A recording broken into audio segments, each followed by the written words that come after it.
Master, welcome here again. Gising lang natin. Nagkakape tayo at the moment. Ang sarap na weather. Hindi malamig, hindi mainit. Dito kami nag-overnight ngayon. Papakita ko sa inyo yung dalawang Sea-Doo. Itong Sea-Doo na to, ito yung Fish Pro 2022 model. Ayan. 170 horsepower yung makina. May fish finder na rin pero tinanggal namin kagabi. Kasi yung isa na yon, ano yon, Explorer. Yan. So, katawan nito, parehas lang silang dalawa. Parehas kalaki. Ayan, yung kulay lang at saka design yung pinagkaiba. Ito may handlebar siya. Tsaka may windshield. Ito naman wala. Ito may speaker. Ayan, may maganda din speaker nito. Ito yung kasama ko to, shout out Ernel. Ito naman wala. Pero yung speaker na to, $1,000 pwede ka na magpakabit ng ganyan. Hindi ko lang pinakabitan yung akin. Kasi nagbablog ako. Nagbibideo ako. So kung may music ka, makaka-copyright ka lang din. So kaya hindi ko yan pinakabit. May built-in na siyang chili bin. Ganon din tong isa. Ang ganda ng chili bin nito. Dito na rin nakahook yung mga rod holder. Ito. Pwede malipat-lipat yan.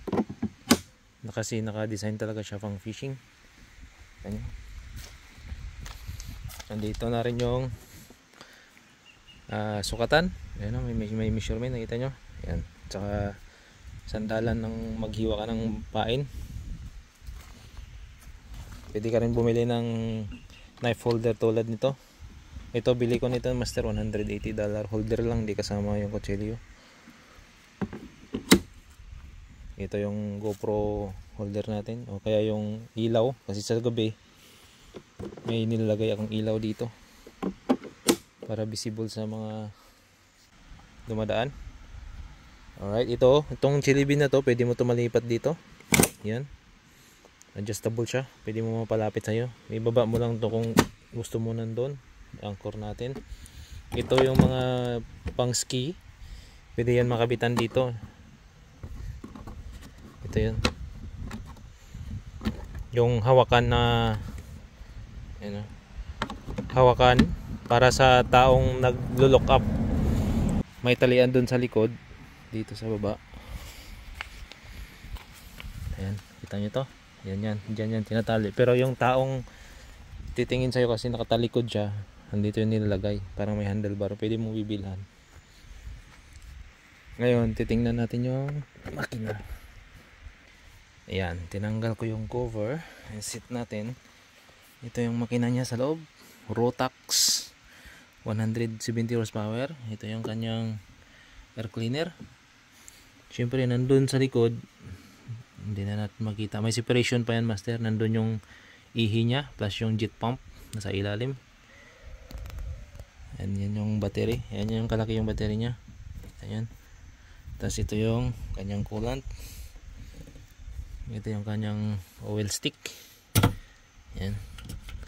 So sa 170 horsepower sa ganito kalaking sasakyan, napakalaki. May gas tank siya na 70 liters. So, malaki yan. Pwede mong takbuhin 167 km. Ganun kalayo. Ganda yung trailer niya. Kasi naka-aluminum. Plus naka-mag. Ayan, ganda ng gulong. Diba? Tapos naka-roller siya. Ayan, malambot lang siya ibaba. Naka-waterproof yung kanyang ilaw. At ilusong mo sa tubig. Ayan, o. Walang problema yan kasi naka-waterproof. Diba? Explorer and Fish Pro. Yan yung model niya, master. So shoutout sa mga Pinoy, mga kabayan na gustong bumili ng jet ski. Ayan. Ayan yung ilalim niya naman, napakataba. Fiberglass. Napaka-stable. At napakaganda gamit.